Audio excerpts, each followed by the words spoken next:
seem like this for this group of euros, but the most important thing is that we have here a forum to discuss among us in the best of all possible academic atmosphere that is a relaxed and open way of debating and expressing our ideas.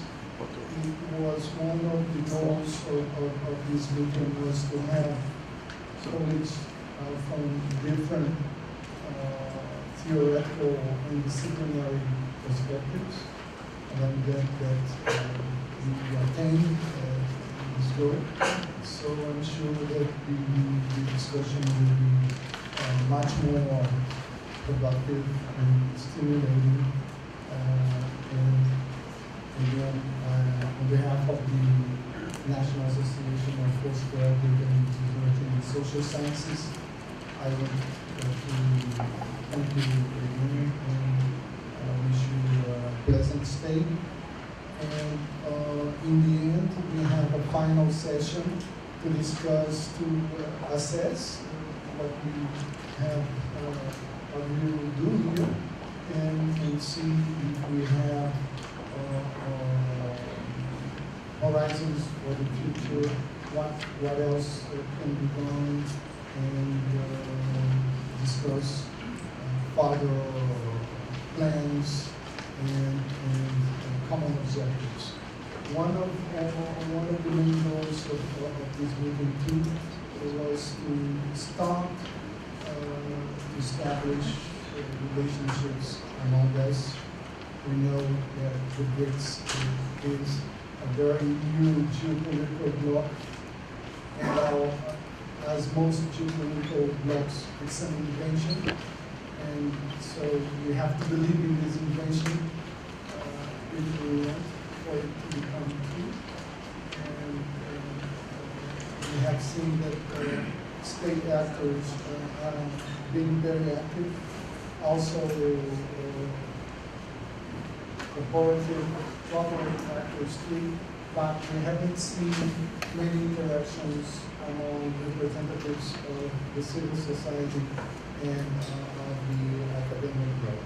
And fortunately, this is a meeting that we were able to organize, and that also has this goal in mind, to open up channels of communication among ourselves. I cannot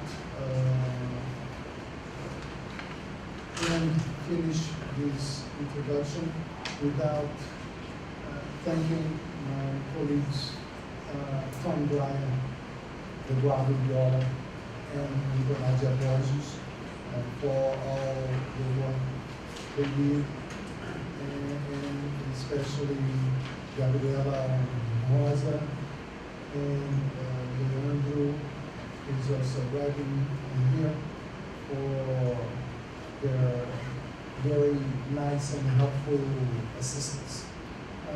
So, without further ado, I need to call to Fábio Dwyer, and let's start our symposium. Thanks a lot. Thank you, Gustavo. He needs applause because Gustavo had the vision to bring people together. And it wasn't to bring one round table or two round tables, it was to bring 6. So, this has turned the BRIC question and dialogue with our colleagues from China, from Russia, from India, and from South Africa into a priority as itself. And this is where the vision of a president counts a lot. So this is why he merited this applause. So I'd just like, without any further ado, ask the various people. I'll go by the order of the list here on the Fábio Ipeia to come to the table. Elena, I always cannot pronounce your surname. Something like that. So please come to the head. Elena's from the European University of St. Petersburg. Professor Vivek, we saw here from University of Mumbai. Professor Naran from Fudan University in China, and Professor Frick Koronji from Northwest University in South Africa.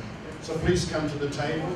The order I will do this in will be first we'll do China, then Russia, then South Africa, then India, and Brazil for last. Just it's an order about arranging the papers, okay?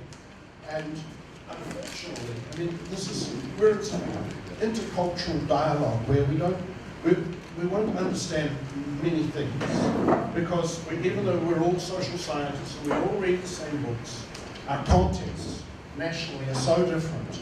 But we will find some glimmers in there. We only have about 15 minutes each to expose. But the big question is here, there are people going to be around for the next few days, so please go and come and talk to them. I know them all, been fortunate to know them all except for Fábio, I met today. And we've had discussions and there are very interesting possibilities for cooperation amongst us. So Naran, can I ask you to start first? Naran is, you might look at his name and think, well, that's not a very Chinese name.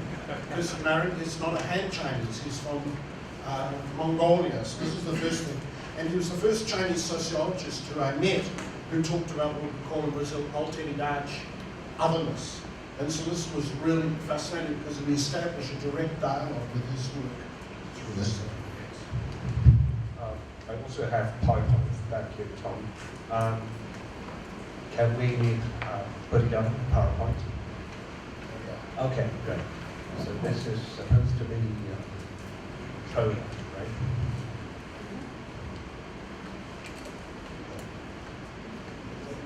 Not that one. Is it this one?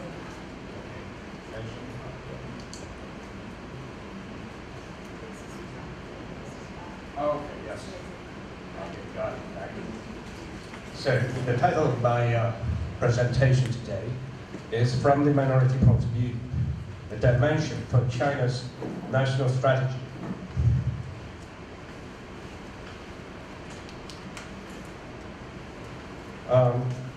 The main idea is that China has been proud of its preferential treatment of minorities, especially the national autonomous system, which is so well known in China.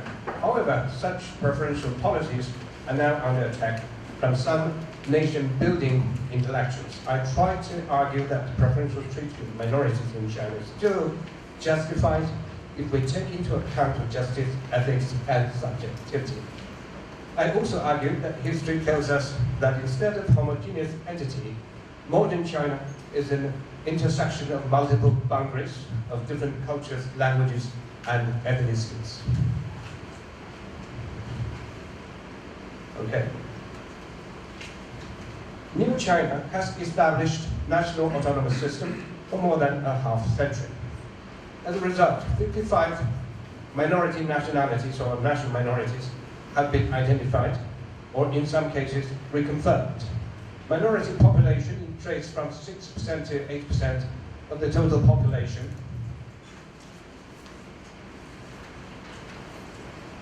As a result of multiple factors, including, of course, identity switch, which means, among others, people change identity from Han into Mongols or Uyghurs, whatever, other identities, in order to enjoy the preferential treatment. The national autonomy system is the foundation for all preferential policies. It guarantees that quotas is kept for minority members to fill in the government post so that they can have full participation. Minority languages and cultures are allowed or even encouraged to develop. At the same time, central government has the right to develop minority areas, opening up mines and oil fields, or establishing lumbering industry. A huge number of Han population have moved into minority regions and have brought with them technology and Chinese education and culture. Such minority preferential policies have been implemented since 1950s up till now, though there were stoppages during the Cultural Revolution. The majority Chinese generally tolerated such policies since the targeted minority population is so small in number but no one would take a serious look at the issue.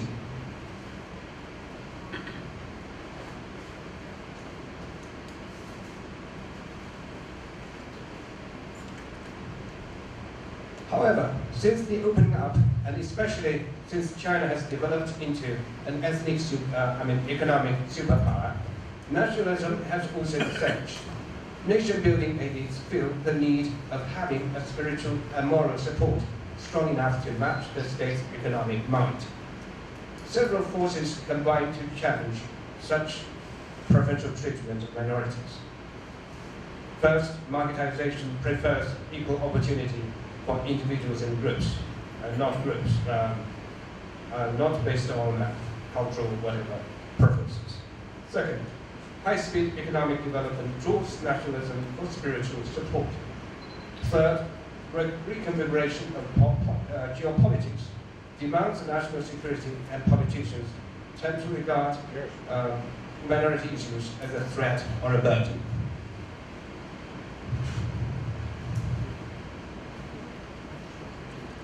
The first argument gives full support to the absolute equality of right to every citizen, disregarding their background in language, culture, history, gender, or field.